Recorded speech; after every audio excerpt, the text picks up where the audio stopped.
So today we're going to review a little bit about the differences between inverse and direct variation.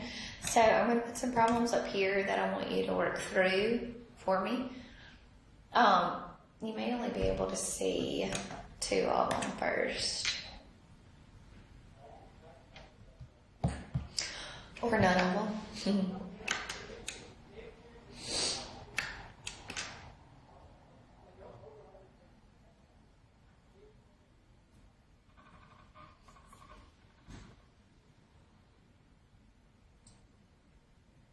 Okay, so let's look at these two here.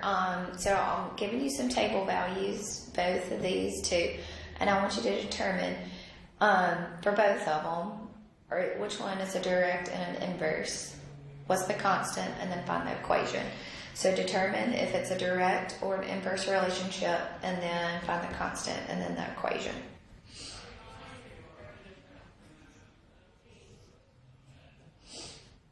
Okay? So take a few minutes and do that for me.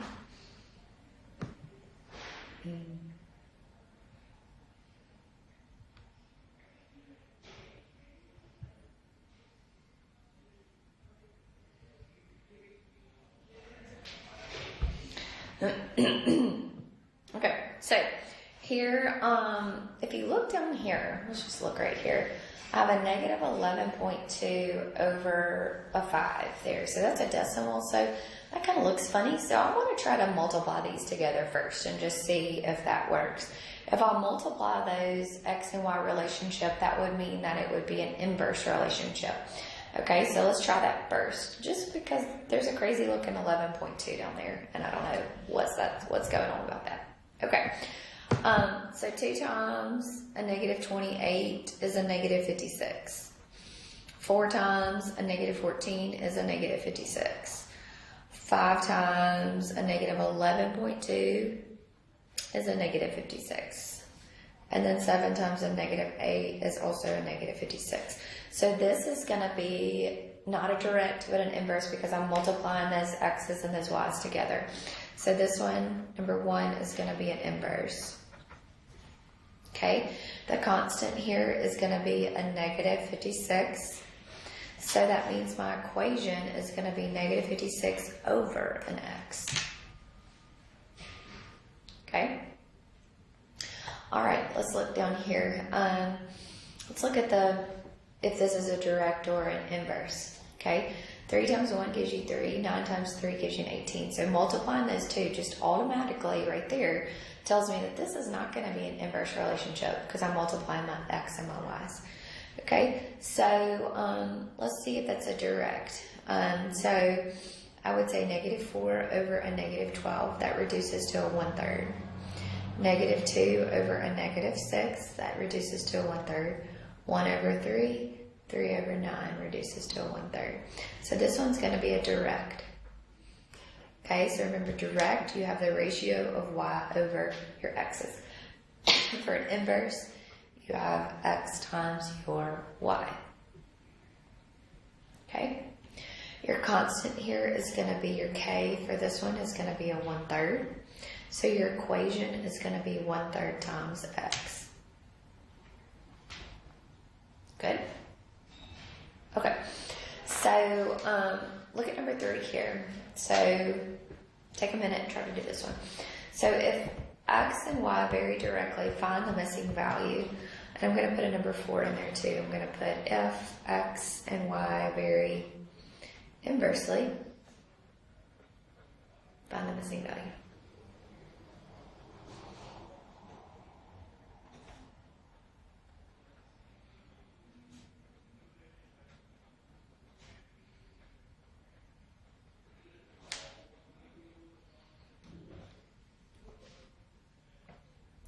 Do for me. So take about 10 minutes and try to do this one. Okay, so directly means what? Y over your x. I'm sorry. I have it over here. Directly means that there's a ratio, common ratio between y over x. Inversely means that we would multiply your x times your y. So if x and y vary directly, So that means I'm going to have a ratio that's constant between y and x. So y over your 4 is going to be equal to 15 over a negative 6. So if I cross multiply here, this would be a negative 6y is equal to 4 times 15, which is a 60. Divide both sides by negative 6, so y is going to be equal to a negative 10. Okay? If they vary inversely, then that means that x times y is going to be constant. It's going to be the same for every x and y. So here I'm going to say 4 times 21 is going to be equal to x times a 12. So 4 times 21 is an 84, and x times 12 is a 12x. Divide both sides by 12, so x is going to be equal to a 7.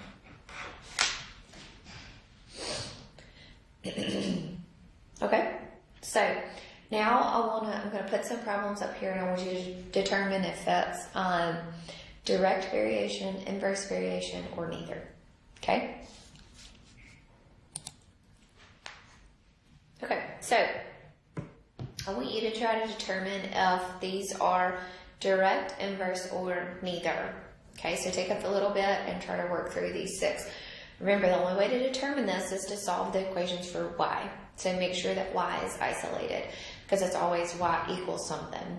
Okay, so y equals kx or y equals k over x. So just make sure that you've got your y equals. Okay, so let's look at number 1. Number 1, I've got y equals 36 over x. So that is an inverse relationship because my x is in the denominator. I have my constant over my x. So this is an inverse. Okay, this one is already solved for y, but what do I have right here? I have a plus 1, so this is no relationship, so this is neither. If it didn't have that plus 1, then that would be a direct variation right there. Okay, number 3 here, I've got 4y equals an x. Y is not solved by itself, so I need to solve it for y. So I've got y equals x over a 4 here. Okay, so that's the same thing as saying y equals 1/4 x. So my constant there would be 1/4. So this would be a direct variation. Okay, number 4 here, I need to solve this equation for y. So I'm going to divide both sides by x. So I'm going to get y equals a negative 18 over an x. My x is in the denominator, so this is an inverse.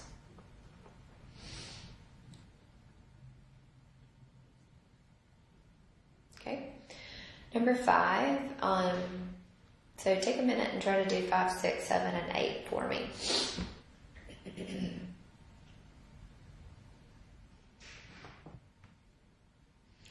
Okay, number 5, I need to solve for y, so I'm going to move the x to the other side. So I'm going to get negative 3y is equal to negative x plus a 15.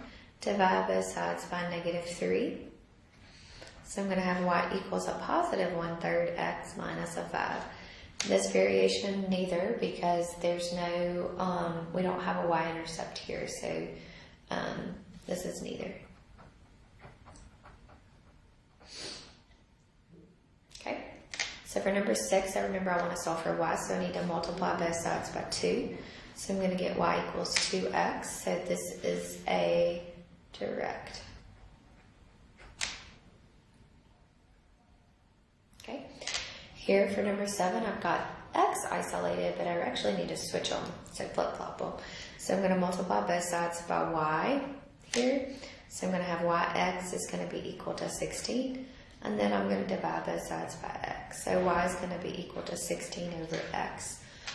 And this is an inverse relationship here.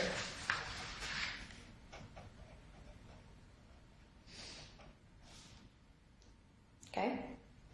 Here I want to solve this equation for y, so I'm going to move the x over, so it becomes a negative x there. So it's got a constant of a negative 1 there, so this is a direct. Okay? Okay, so y'all do these 4 for me. So determine if these are direct, inverse, or neither.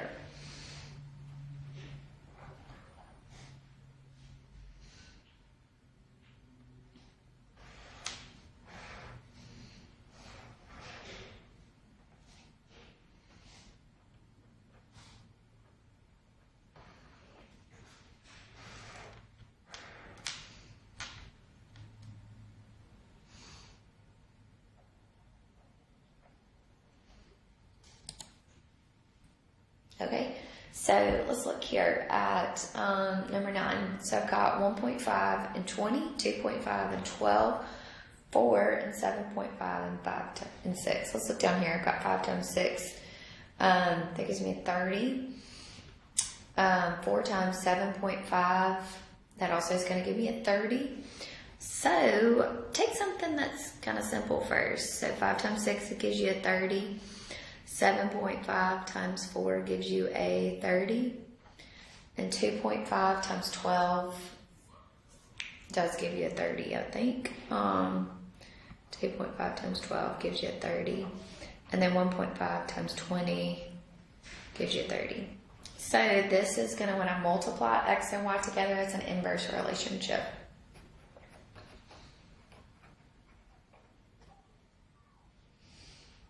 Okay. So, I hope this is making sense to you. So here I've got 31, 217, 20, 140, 17, 119, 12, and 84. Okay, so these are going to be huge numbers, so let's multiply. So 12 times 84 gives me a 1,008.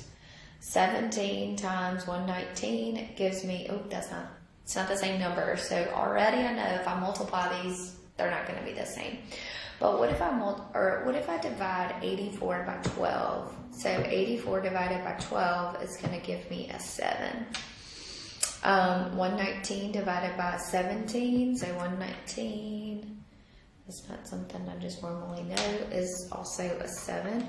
140 divided by 20 is also a 7. And 217 divided by 31 is also a 7. So I have division there, so that is a direct variation.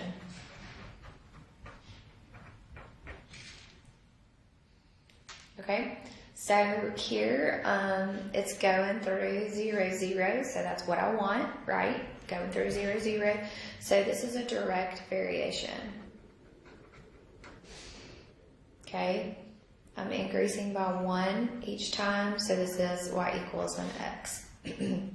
This one does not go through 0, 0, so this would be neither. Okay, so what I want you to do today is finish up your homework. Tomorrow we will talk about applications. So that's the last thing really that we have to do in this section is applications to all this. So if you have any questions, please let me know. Y'all have a good day.